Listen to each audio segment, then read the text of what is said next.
Bom dia! Bom dia! Sejam muito bem-vindos. Mais uma live.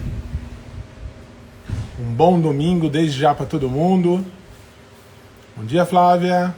Tudo bem? Dia gostoso, agradável. Bom dia, Jaque. Bom dia, Didio. Série Cérebros. Hoje nós vamos finalizar essa série de uma forma bem especial, falando sobre espiritualidade. Bom dia, Dona Mariluce. Nada melhor do que falar sobre espiritualidade. Faz parte do nosso cérebro. E onde que ela está, como é que ela se encontra. Obrigado, pai. Como é que ela funciona. E aí nós temos um convidado muito especial, um xará, com conhecimento muito bom, escritor de livros, pastor, palestrante, currículo bem bom. Então nós vamos estar falando sobre isso de forma a interagir com essa espiritualidade, que pode vir desde uma forma bem abrangente, né, a espiritualidade de modo geral, ou de uma forma específica, falando do cristianismo, por exemplo. Tudo bem? Bom dia, Glaci. Muito bom, ele já chegou por aqui. Vamos chamar ele? E conectando.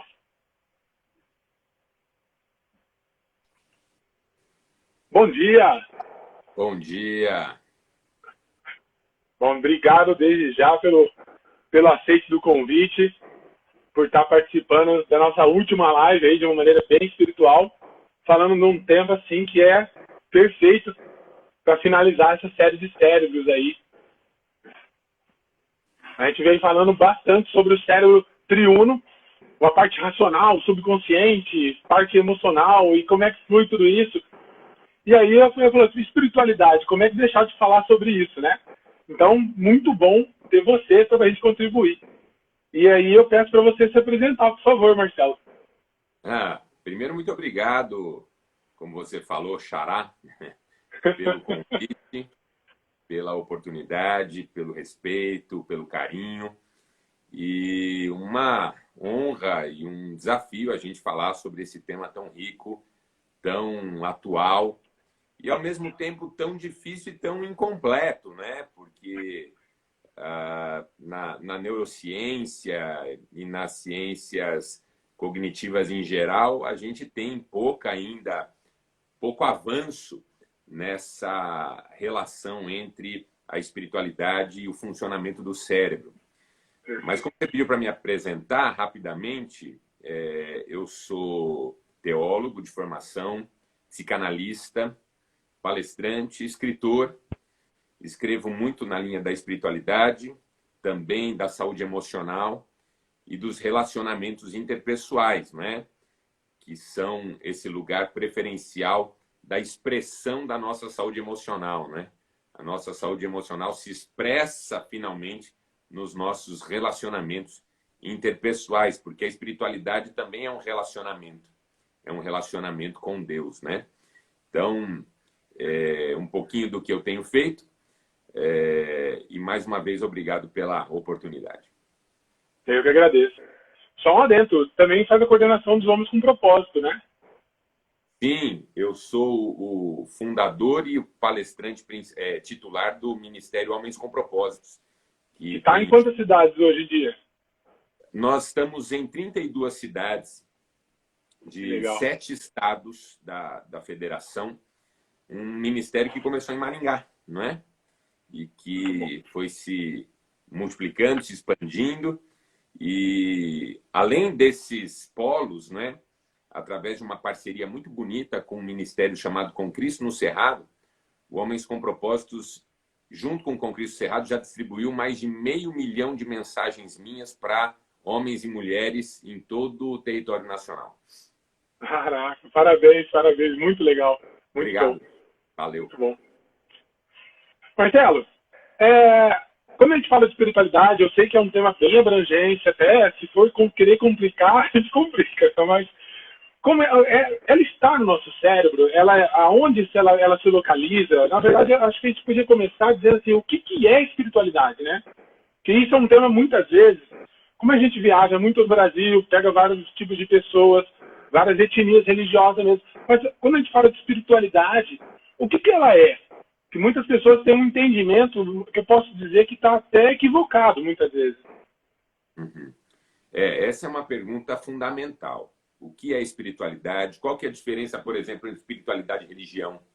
Não é? Isso.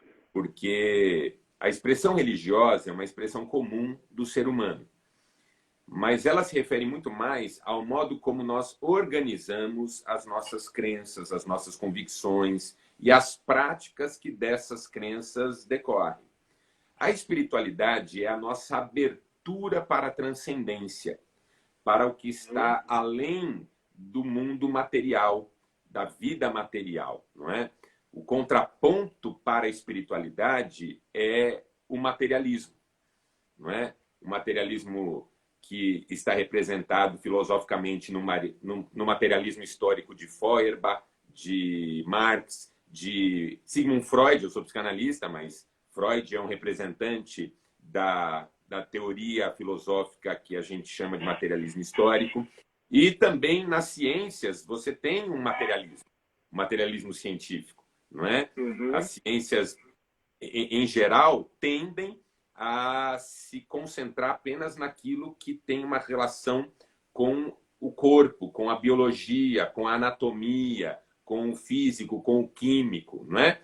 Embora já existem, e isso é uma coisa muito legal, já existem ramos da neurociência e cientistas também muito interessantes que já romperam com os limites do materialismo, não é? Legal. E que já supõem que a vida está para além daquilo que a gente consegue examinar, que a gente consegue perceber, que a gente consegue manusear e assim por diante, né? Então, assim, a espiritualidade é essa abertura para a transcendência da vida, para aquilo que está para além das nossas percepções, dos nossos acessos, não é?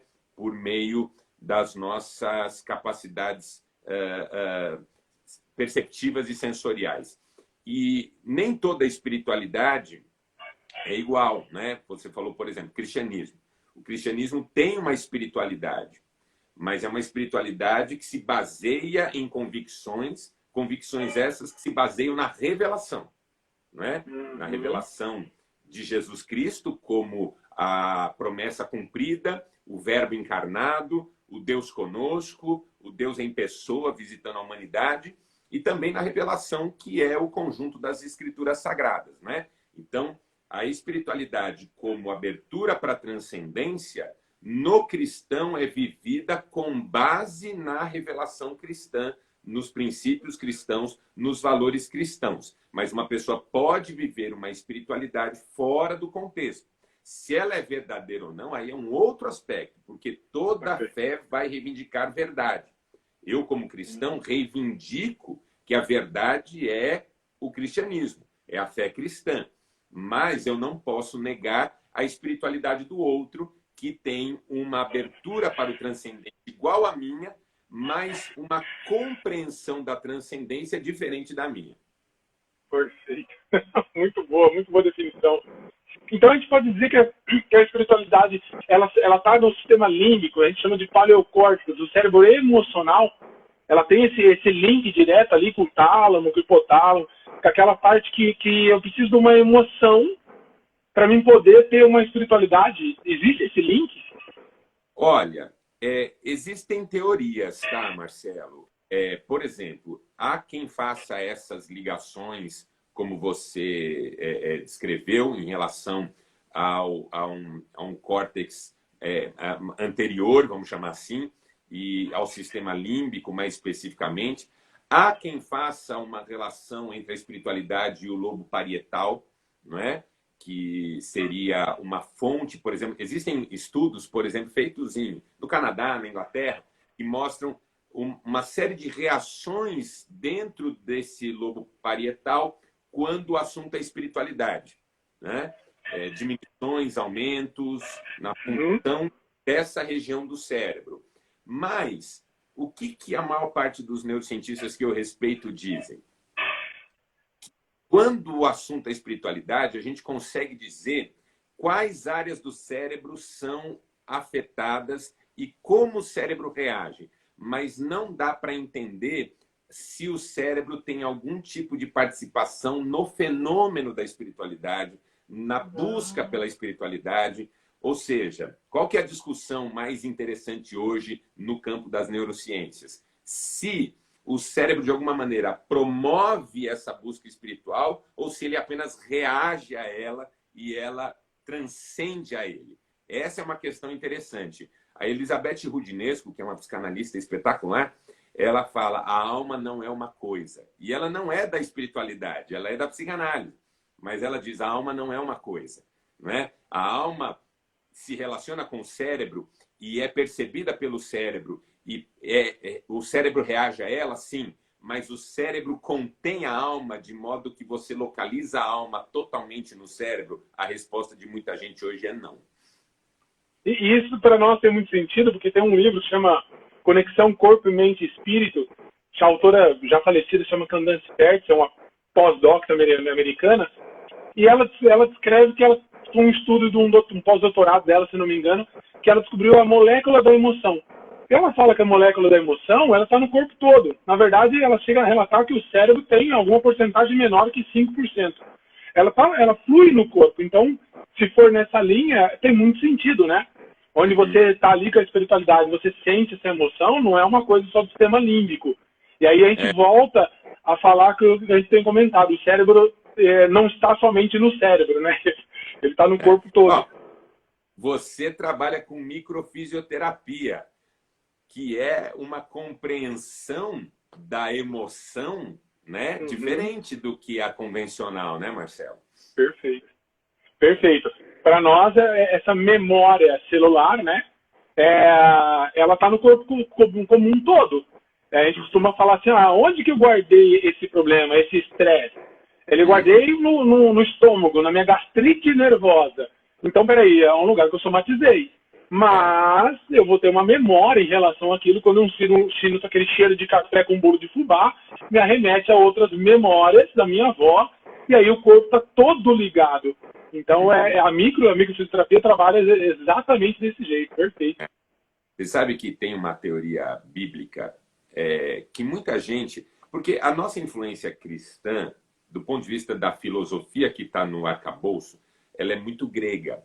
Mas os teólogos que eu mais gosto de ler, eles estão lembrando que a nossa base é judaica, né? E o próprio Jesus era um judeu. E a teoria judaica da vida é diferente da grega, porque a grega é dicotômica, né? Separa uma da outra. Mas os judeus pensavam diferente. Então, um texto clássico que é fundamental da gente entender é Gênesis, quando a Bíblia diz assim: que Deus fez o homem do pó da terra, soprou nas suas narinas o fôlego da vida, e o homem passou a ser alma, nefesh, vivente, que é a palavra que o Novo Testamento traduz por psique. Então, o homem passou a ser alma viva. Então, o que os judeus chamavam de alma num primeiro momento? O todo. Isso é espetacular.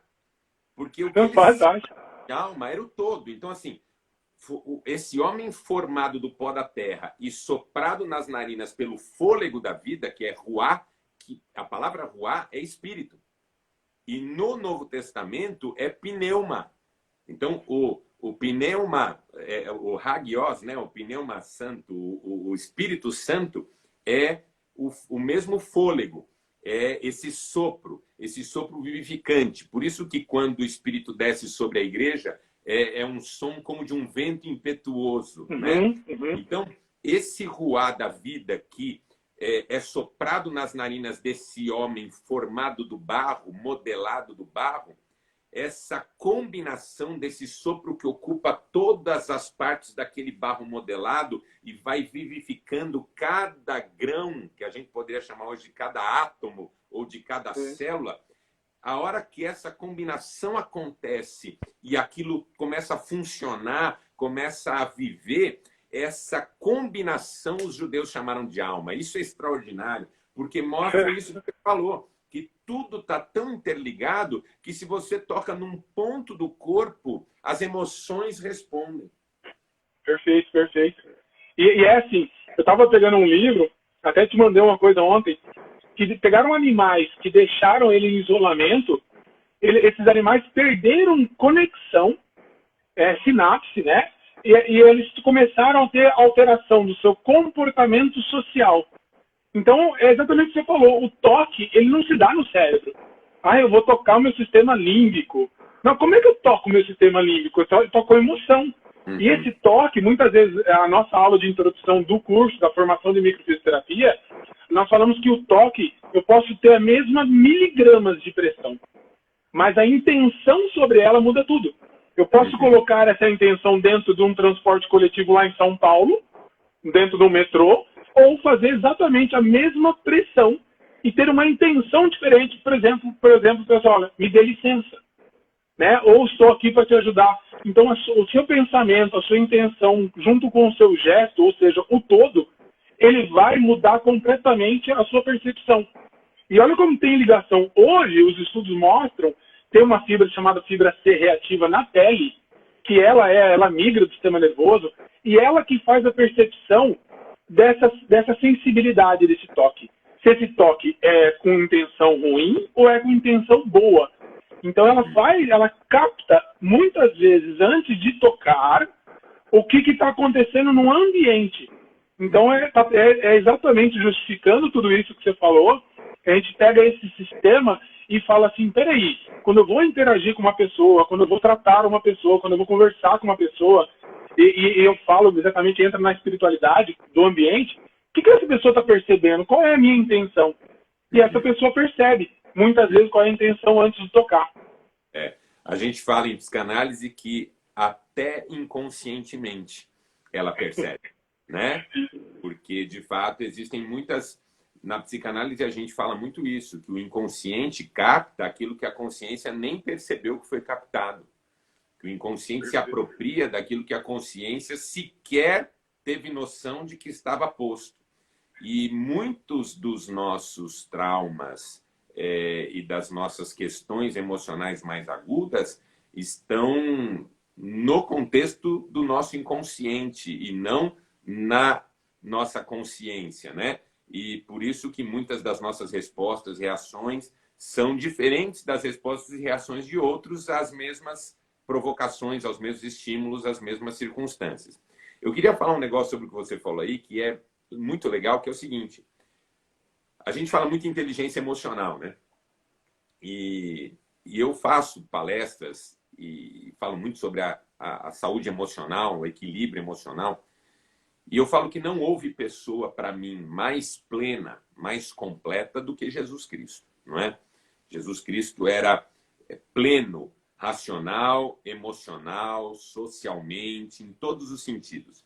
Até tem só abrindo um parênteses aqui bobo, mas vale a pena, tem um filme recente com aquela atriz Scarlett Johansson, que é uma dos Vingadores, né? Que é belíssima. E ela fez um filme chamado Lucy.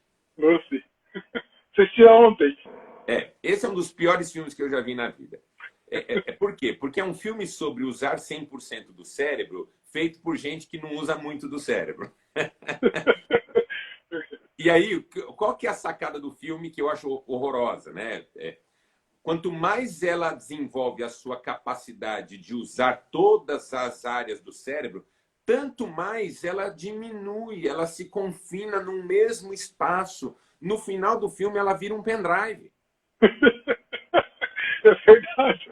No final do filme, a menina vira um pendrive, meu Deus do céu. Essa é uma tese, que é uma tese lá do iluminismo, no começo do iluminismo, da coisa de você usar as faculdades racionais e ficar só nelas.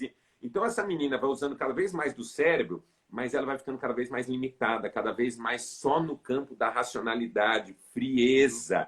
Isso é uma mentira absoluta. Se uma pessoa conseguisse usar toda a potencialidade, não vou falar em porcentagem, mas toda a potencialidade do seu cérebro, ela transitaria em todas as áreas.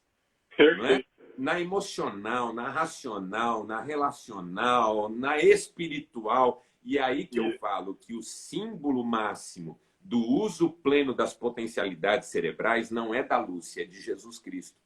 Perfeito. Jesus Cristo tinha a razão absolutamente clara, ele tinha a emoção, ele chorou diante do túmulo de um Lázaro que ele ressuscitaria, então não é o choro da impossibilidade, é o choro da empatia. Ele tinha as relações, ele tinha essa coisa que você falou, ele sabia as intenções das pessoas.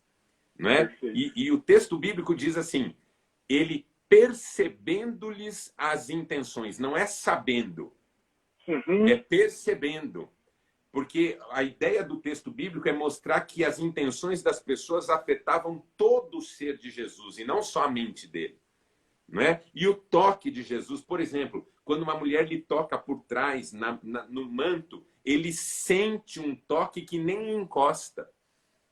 Mas por quê? Porque ele sentiu a intenção, e daquela intenção da mulher, a experiência de poder. Então, assim, hoje, eu fico feliz porque eu falo isso há muitos anos. Mas hoje eu vejo que as ciências estão começando a se abrir para essa realidade, que é a realidade, eu não vou dizer imaterial, mas eu vou dizer para além do material, né? Onde a gente tem alguns acessos que a gente não sabe explicar como se deram, a gente só sabe que aconteceram.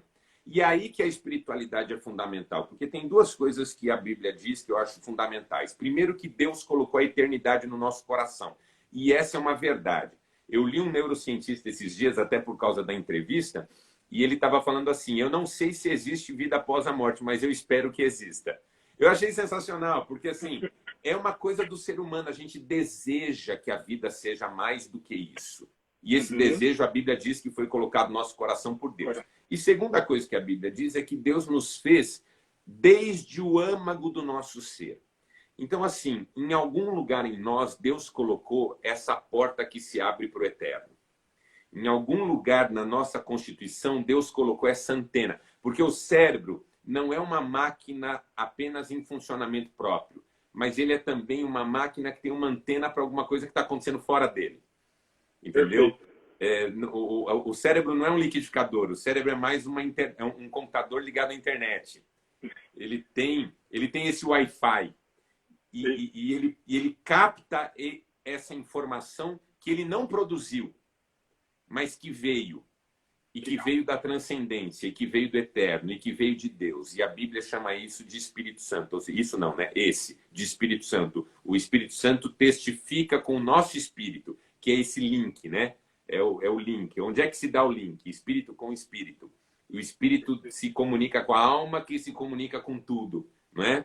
E o cérebro faz parte disso, mas não só esse cérebro aqui. Esse aqui também, não é? E todo o cérebro que o nosso corpo abriga, né? Toda essa relação cerebral que o nosso corpo abriga.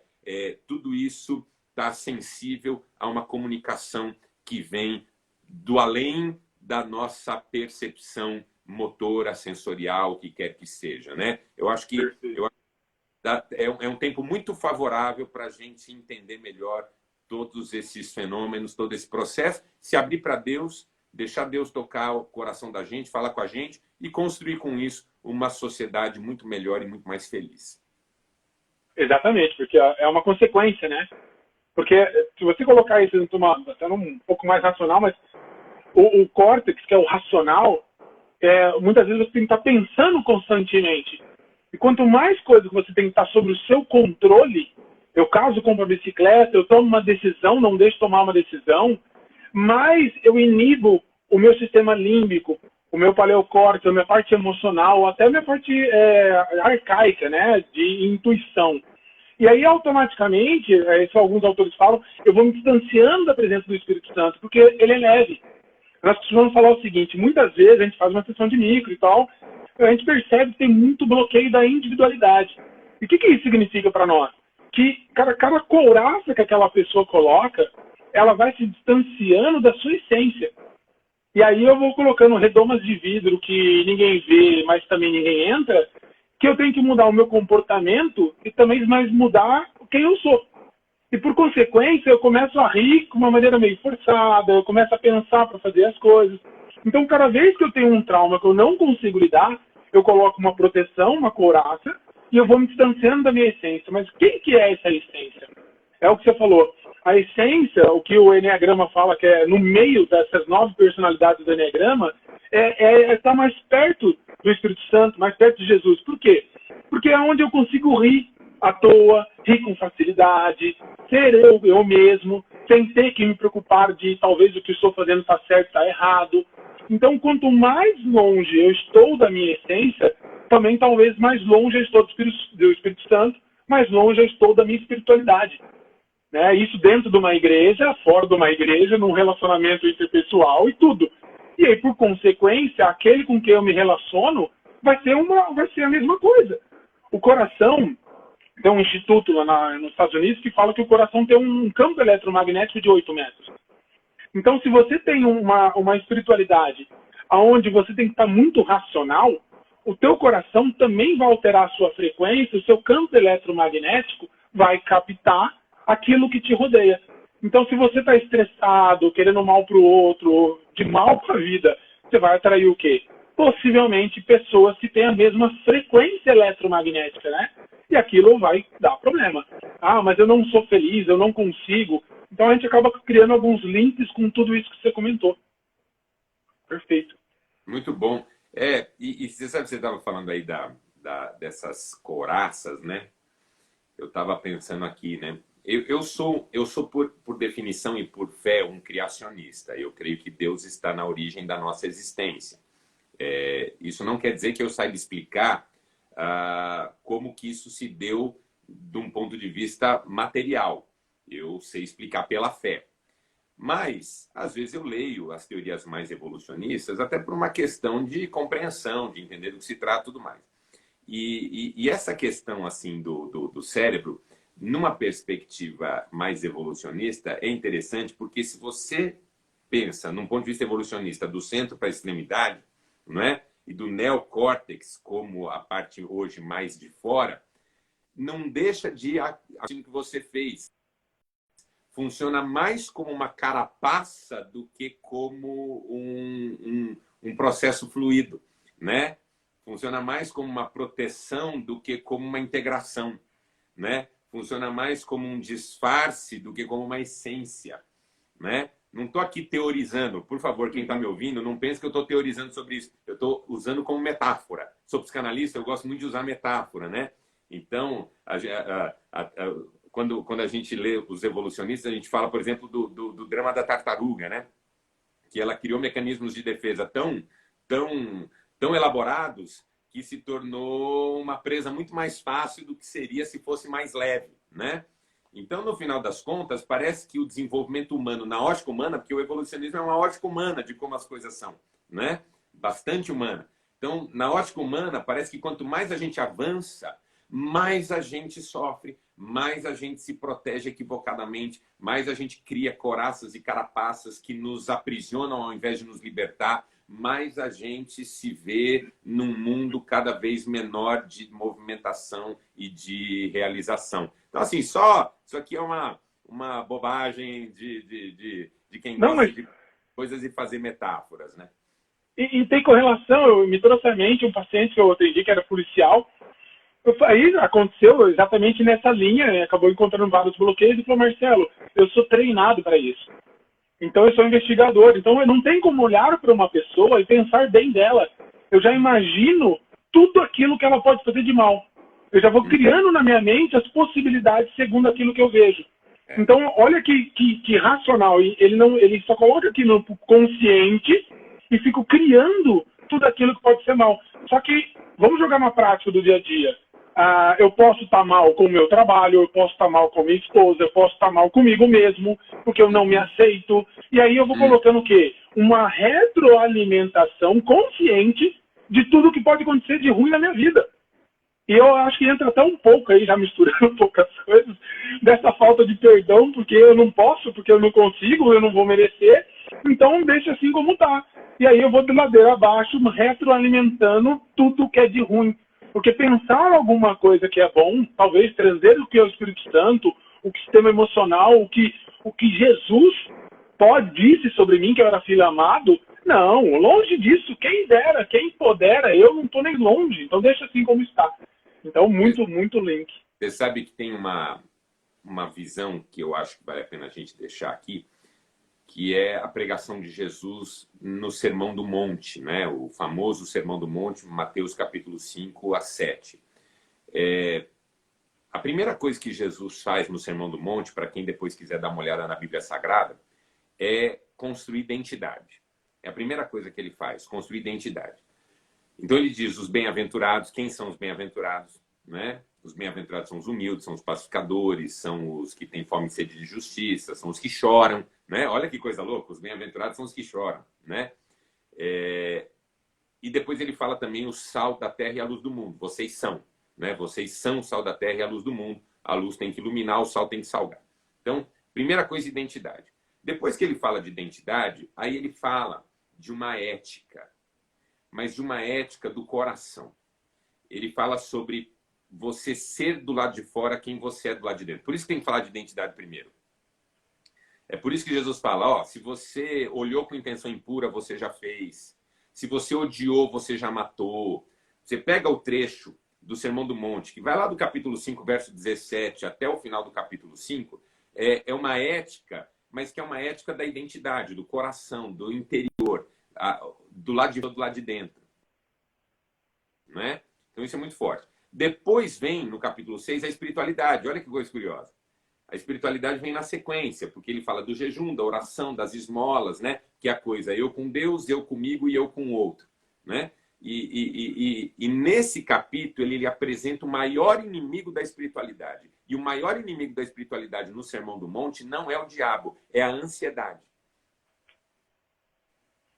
Isso é extraordinário. A ansiedade é o maior inimigo da espiritualidade no Sermão do Monte. Depois que Jesus fala de espiritualidade, ele fala da ansiedade como algo a ser enfrentado. E aí, só depois, no capítulo 7, ele vai falar de relacionamentos. Né? Você não julgar, você tratar como quer ser tratado. E aí tem aquele versículo 12 que é espetacular, que é como você gostaria que as pessoas tratassem você, você as trate. Que essa é a lei e essa é a profecia. Então, você pega o Sermão do Monte, ele é tudo isso que nós estamos falando e muito mais. Entendeu? Porque é a organização do ser humano. A partir da sua identidade, da verdade da sua identidade em atuação no mundo à sua volta, da espiritualidade como acesso a uma vida muito além da vida medíocre e comum, e os relacionamentos como os que se beneficiam de tudo isso. Então, Sermão do Monte, para quem gosta de ler a Bíblia Sagrada, é uma leitura para hoje, aí, ao longo do dia. Capítulo 5 a 7 de Mateus, mostrando essa organização que Jesus propôs para a nossa humanidade. Muito bom. Vem na minha mente, assim, o quão extremo nós somos limitados. É como nós tivéssemos o poder de determinar o nosso meio, mas de uma maneira incoerente, nós se auto-sabotamos. Então eu posso fazer bem ao outro, porque aquilo vai gerar um comportamento, vai gerar uma atitude, né? A palavra tem poder, eu vou plantar pepino, eu vou colher pepino, mas eu automaticamente, dominado pelo meu cérebro racional, pela inveja, pela ansiedade, eu me auto-saboto e aplico o quê? Aquilo que vem de maneira impulsiva, ou que vem de maneira imediata na minha mente. Eu não imagino aquilo de uma outra classificação onde eu posso ter um comportamento diferente e plantar amor, né? Plantar a própria palavra. Verdade, muito sentido. Você sabe que eu fiz até uma live esses dias, né? E quero aproveitar a oportunidade de convidar o seu povo aí para me seguir nas redes sociais, porque eu tenho feito muitas lives falando exatamente sobre espiritualidade e saúde emocional. E uma das que eu fiz esses dias foi sobre autossabotagem e vitimismo, que são questões muito próximas, né? Autossabotagem como uma consequência da culpa. A culpa que está na base, muitas vezes, do nosso medo de fracassar, mas também do nosso medo de vencer, que é uma coisa louca, né? Tem gente que tem medo do fracasso e tem gente que tem medo do sucesso. E isso está baseado muitas vezes na culpa. E a culpa você não resolve com a negação da culpa. A culpa você resolve com a experiência do perdão, que você mencionou agora há pouco aí, não é? Muito do que acontece nas nossas autossabotagens é a ausência de perdão pelo outro e por nós mesmos. Pelo outro, nós nos culpamos, porque o ódio pelo outro também é fator gerador de culpa. Porque eu sei que está errado, não é? Por mais que o outro tenha me prejudicado. E também esse ressentimento em relação a mim mesmo, com a culpa de não ter feito o que eu queria ter feito, ou não ter decidido ou resistido ao que eu queria, e assim por diante. Então, na base da autossabotagem tem muita culpa. E todo autossabotador é vitimista. Por quê? Porque ele prefere atribuir essa incapacidade de ser quem ele deve ser ao outro. E aí, o que acontece? Eu gosto de uma frase do Jacques Lacan, né? Psicanalista espetacular. Jacques Lacan diz assim: o fato de você me dizer que é assim ou assado por causa disso ou daquilo, desse ou daquele, não muda o fato de que é você quem está dizendo isso. Né? Que é assim ou assado por causa disso ou daquilo, desse ou daquele. É você quem fala que a culpa de você ser assim é do outro. Né? Você que está falando, não sou eu que estou falando, é você. Você que decidiu dizer isso, que a culpa de você não ser quem você deveria ser é de outra pessoa. Por isso que a clínica lacaniana é uma clínica de implicação. Como a clínica freudiana também foi. Né? Num primeiro momento ela foi considerada meio determinista, mas num segundo momento ela se cristalizou como uma clínica de implicação. Tanto que Freud dizia: qual que é a sua responsabilidade no problema do qual você se queixa?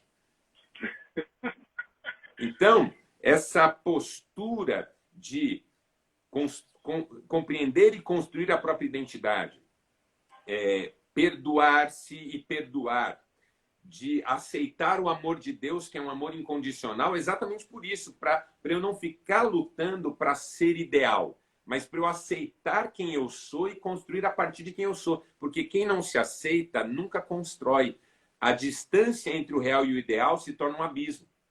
Perfeito. Se você quer ser quem você deseja ser, você primeiro precisa ser quem você é.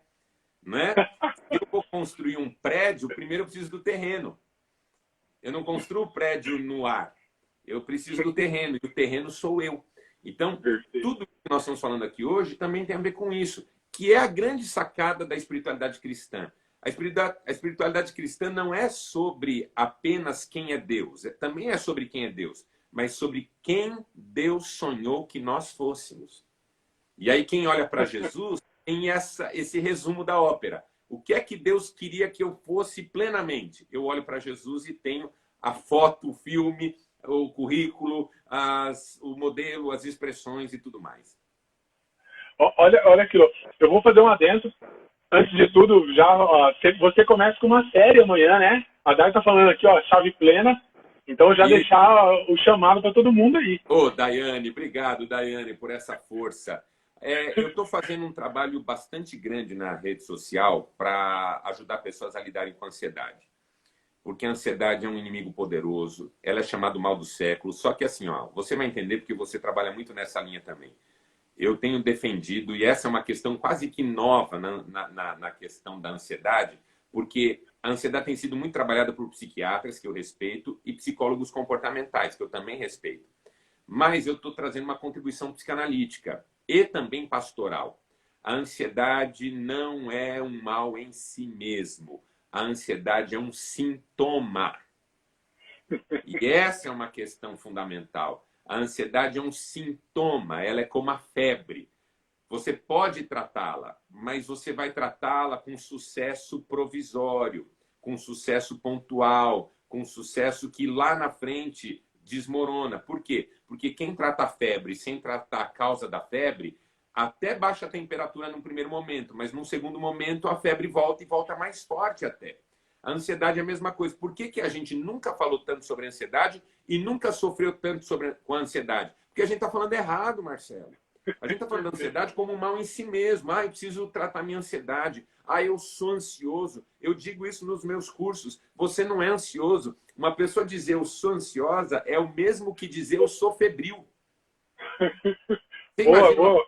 assim, eu sou febril. Nossa, meu problema é que eu sou febril. Vira e mexe, eu estou com febre. Não existe isso. A febre é um sinal, é um sintoma. A ansiedade é igualzinha. A ansiedade natural é igual à temperatura natural. A temperatura natural do corpo não é 0.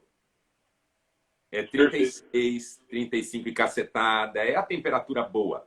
Tem uma ansiedade boa? Tem. Ela é 35, 36,5 no máximo, entendeu? Agora, assim como a febre, passou do ponto, é negativo, é prejudicial, é paralisante. Como é que eu trago a normalidade? Como é que eu trago para o ponto correto? Atacando as causas. Quais são os fatores? Essa é a sacada da chave plena e dos meus cursos sobre ansiedade. Quais são os fatores geradores de ansiedade? Assim como você busca na sua atuação também. Quais são as causas, pô? Porque senão a gente fica nessa coisa paliativa, de tratar a espiritualidade paliativa, a fisioterapia paliativa, a terapia paliativa, a análise paliativa, e nada disso funciona a longo prazo. Pelo contrário, só faz deixar as pessoas, como muita gente questiona nas minhas redes sociais, eu já fiz muita coisa sobre ansiedade e nunca deu certo. Claro que não. Entendeu? Vai fazer a vida inteira e vai continuar não dando certo. Por quê? Porque está atacando o sintoma e não a causa. E toda vez que atacar o sintoma e não atacar a causa, não vai resolver o problema, a não ser paliativamente. Perfeito. Dentro da microfisioterapia é exatamente isso. Ele vem com sintoma. Nesse exemplo, a ansiedade. Mas a ansiedade vem aonde? Está lá naquela região do cérebro? Eu não sei. Não sei onde você bloqueou, onde você somatizou, o que fez com que aquele órgão não trabalhasse como deveria. Ele não está produzindo determinados hormônios que deixaria você mais agitado. Que pensamento, qual é a memória que está guardada ali que te gera uma emoção que a ansiedade está exposta? Mas quando você olha para a ansiedade, muitas vezes tem um medo lá atrás, um medo de abandono, uma injustiça, que eu coloco uma ansiedade, um trauma oculto, que eu coloco a ansiedade para poder me prevenir que aquilo não ocorra novamente. Então, aí eu estou ali ligado. Né? Eu estou tentando precaver, eu estou brincando de ser Deus. Eu vou tentar me precaver para poder não ocorrer de novo. E aí vou fazer o que mais faz as pessoas sofrerem. Aquele exercício de controle. E aí é onde você pega os seus pacientes, eles estão tudo encacado. Tentando controlar tudo. Tudo. E olha que curioso, quando você fala de terreno, na formação de microfisioterapia, nós temos uma parte que nós chamamos de terreno. E esse terreno, olha que curioso, ele começa a ação dele quando tem a entrada de sangue da mãe. A gente fala no terreno, que é a base de tudo. Sem a entrada desse sangue, desse tecido, a gente chama, né, embriologicamente falando, nada se cria. Então tem que ter nutrientes, tem que ter... E ali é a base de tudo. É ali que eu começo a trazer as minhas histórias do passado, presente e futuro. Né? Porque eu também venho por uma consequência. E aí tem aquela couraça que também eu posso encontrar em cima desse terreno. Então, tem isso mesmo. Dentro da técnica, inclusive, um dos criadores da técnica é formado em teologia. E aí ele colocou essa base. Foi bem bom. Show de bola. Vamos dar um outro insight aqui. Quando nós falamos do arqueocórtex, do cérebro mais primitivo, que é o primeiro a ser criado, ele é muito intuitivo, né? Que a gente fala de luta ou fuga. Ele rege por uma coisa que chama de sobrevivência. Então eu tenho que sobreviver à lei maior e em cima disso eu tento tomar as minhas atitudes. Só que é através dele também que é ligado, através do nervo chamado nervo vago, que liga o coração. E olha que curioso nessa bagunça toda, tudo cientificamente, o coração manda mais informação para o cérebro do que o cérebro para o coração. E aí quando você pega na palavra, né, tem vários versículos que falam sobre o coração. E aí eu fico mentalizando, e aí? Por isso que eu falo, né? Quando a gente pegou Gênesis ali, a gente viu que Gênesis é mais revolucionário do que muita coisa nossa atual, né? E uma coisa da sabedoria bíblica que é espetacular é o seguinte: Sobre tudo que se deve guardar, guarde o seu coração, porque dele procedem as saídas da vida. O que o sábio bíblico, judeu, clássico tinha em mente? Porque, claro, antigamente se fazia autópsia, não é? Se abria o corpo de uma pessoa para ver o que estava ali dentro, né? O que acontecia dentro de uma pessoa. E o que os antigos perceberam muito rapidamente? As ramificações e o papel central do coração nessas ramificações todas, né? Só que, por revelação, eles perceberam que era muito mais do que sangue. Eu acho que essa é a questão da sabedoria bíblica. A sabedoria bíblica percebeu que o coração é central em relação ao corpo, porque tudo passa por ele e tudo sai dele para o resto do corpo. Ele é um receptor e um doador. O coração é isso, né? Ele recebe e devolve, ele dá e pega, ele bombeia a vida.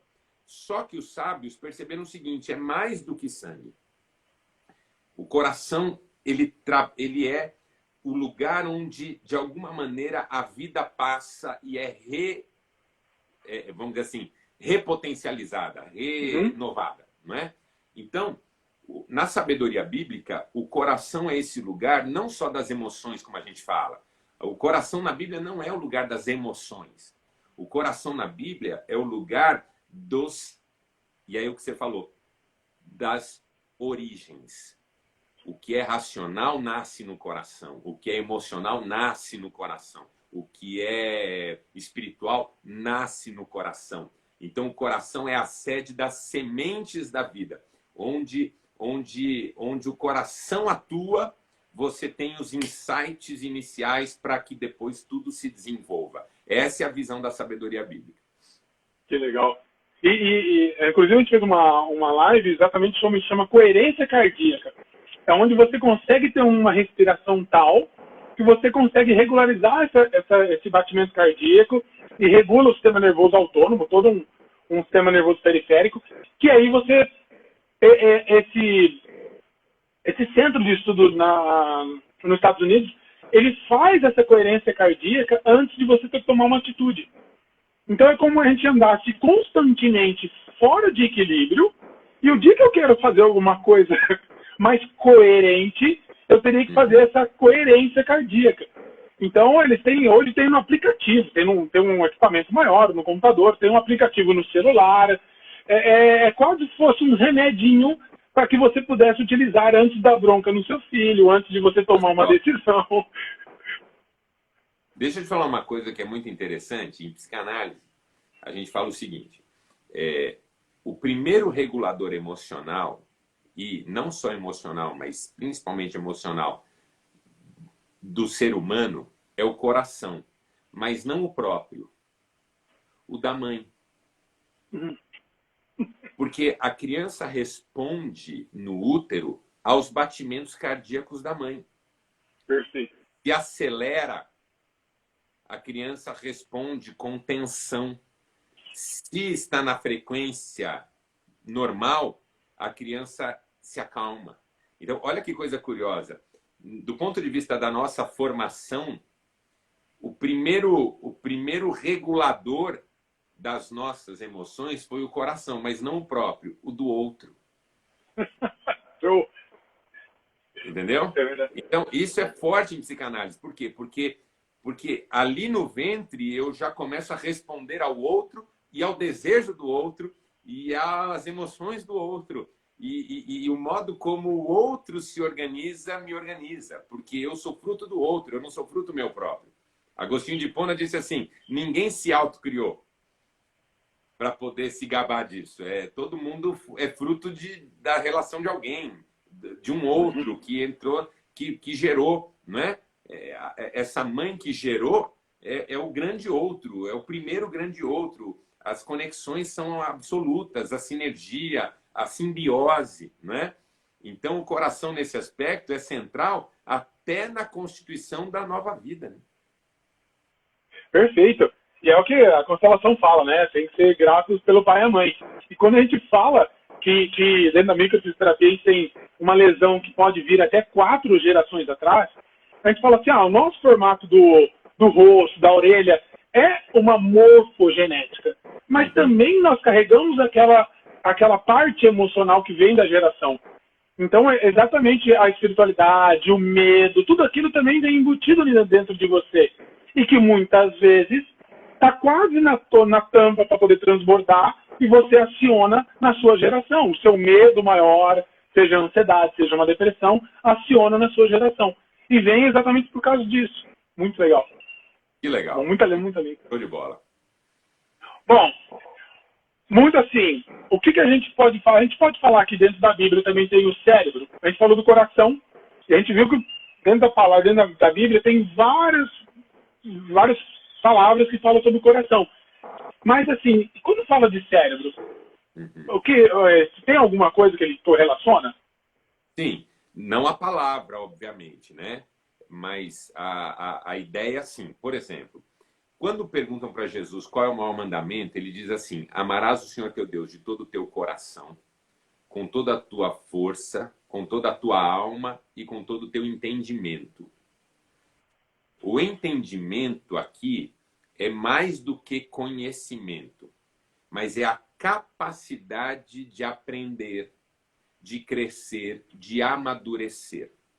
Então, na teoria judaica, principalmente, de que Jesus é herdeiro como pregador, o que acontece? O coração, então, é esse centro vital, não é? A força é a dinâmica do corpo, o corpo como uma máquina em movimento, potência, energia, não é? A alma é esse todo sintonizado, integralidade, abertura para a transcendência, e o entendimento é essa coisa cerebral de desenvolvimento pessoal, de você estar aprendendo com o outro, aprendendo com a vida, aprendendo consigo mesmo, respondendo aos desafios, respondendo às questões, e todo o conhecimento que, obviamente, você acumula pela memória, né? Porque o cérebro e a memória também andam muito juntos, né? Assim, a memória está no cérebro e tem um lugarzinho dela ali no cérebro, né? Então, o texto bíblico, ele sugere isso, que o cérebro é esse lugar, não a palavra cérebro, mas o entendimento, ou a mente, né? Como muitas vezes o apóstolo Paulo diz, nós temos a mente de... Quando Paulo diz assim, Cristo é o cabeça do corpo, tem um detalhe aí, bem interessante, eu já falei sobre isso uma vez. Quando fala Cristo é o cabeça do corpo, a palavra cabeça ali é cabeça mesmo, cabeça. Mas a ideia de Paulo é cérebro, sabe por quê? Porque quando ele fala Cristo é o cabeça do corpo, ele fala assim, uns são olho, outros são boca, outros são orelha. Ou seja, se Cristo é a cabeça, a gente devia ser do pescoço para baixo. Certo? Mas não. Quando ele fala Cristo é a cabeça, ele não está falando Cristo é a cabeça com olhos, com orelha, porque isso aqui são os membros do corpo ainda. Ele está falando disso aqui, ó. Do lugar da reflexão, do pensamento, da decisão, né? Então, se a gente fosse... eu não vou falar atualizar o texto, porque isso dá um chabu desgraçado. Com certeza. Eu não vou falar em atualizar a Bíblia, porque isso dá um chabu que eu Não, não quero. o México não. Mas, brincadeira à parte, se nós fôssemos traduzir o que Paulo estava dizendo, a gente diria hoje, Cristo é o cérebro da igreja. Perfeito. Exatamente. Muito bom, muito bom. Bom, eu acho que esse assunto eu podia ter... Tem mais coisas aqui, mas o tempo ele também voa. Eu fico grato desde já. Foi um prazer imenso. Eu, particularmente, dentro nessa conexão de técnicas e a palavra, para mim foi muito consolador reafirmar aquilo que a gente estuda, aquilo que a gente lê, aquilo que a gente sente e que a gente consegue interagir. Mas realmente, dentro desse propósito, eu acho que a gente podia agregar a história de cada um. Porque eu também passei por um tempo onde eu me questionei para que Deus me fez, qual era o propósito dele para mim, com o meu dom, baseado nas técnicas que eu estudava de maneira científica. E aí até que uma hora ele me respondeu, falou assim, pô, você é meu, esse é o dom que eu te dei, faça o que eu te pedi.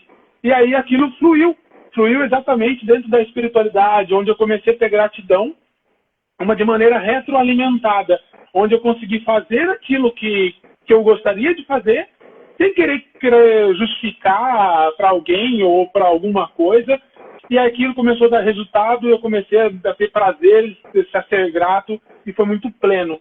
Então, essa live para mim foi muito gostoso.